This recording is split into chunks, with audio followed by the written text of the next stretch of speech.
I'm Greksa, PGA Senior Instructor here at Wildwood Green Golf Club. Today I'm actually at home in my workshop and have a couple tools I'd like to introduce you to, and a couple things I've actually gotten pretty good at doing over the years. This is a graphite shaft extractor, and what it'll do is it'll actually gives me the capabilities to pull the club head off of a graphite shaft.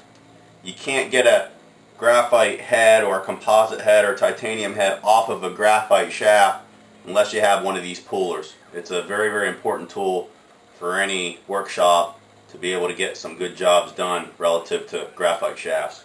So the first thing that we have to do in order to get this head off of the shaft is we have to remove the ferrule. The ferrule is just a little black piece generally that you see that connects between the graphite shaft and the club head. I've already taken that off. Basically, get your electric heater, heat it up just a little bit, and that little plastic ferrule will come right off. You can almost pull it off with your hands once it gets softened up. Once you get the ferrule off, you're going to need a few minutes here. You can use basically a gas gun, which I'll use a lot of times if I'm removing a steel shaft. But in this case, with a composite head and a graphite shaft, you have to be really careful. So I'm going to use a Black & Decker heat gun. This will go up to 550 degrees Celsius to heat the head up. So you have to be careful. I mean, you don't want to really overheat it, but you want to heat it up just enough to be able to loosen the glue and pull the head straight off of the graphite shaft. It's important to save these shafts because you never know, you might need them for another job down the road. So here we go. We're going to heat it up. And I've actually already heated up a little bit here before I started recording, so I don't need to put probably too much more heat on it. Just a little bit. You might have to, do a couple tests with some old clubs first if you're kind of getting into the club fitting. Test it first.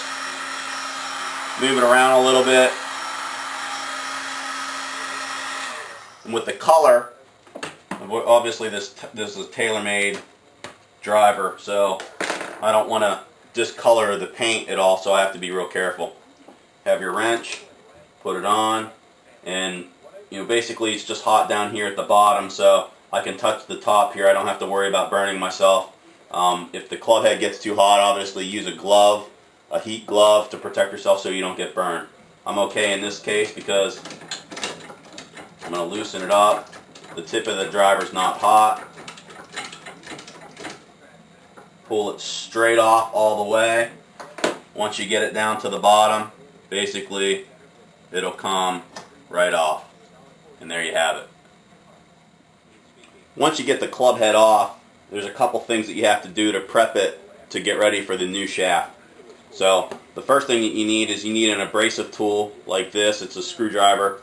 Has a very, very abrasive tip on it, kind of like sandpaper. They also make them where they have sandpaper on them. Matter of fact, I have some right here.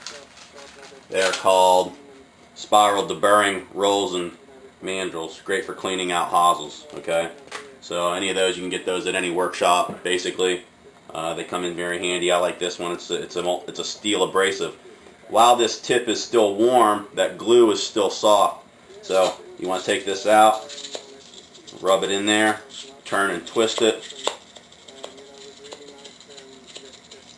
Get all that old epoxy out.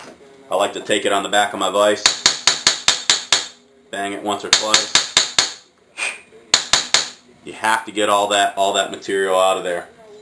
So once it's out, generally I'll do it one more time just to make sure I get all the glue out of there.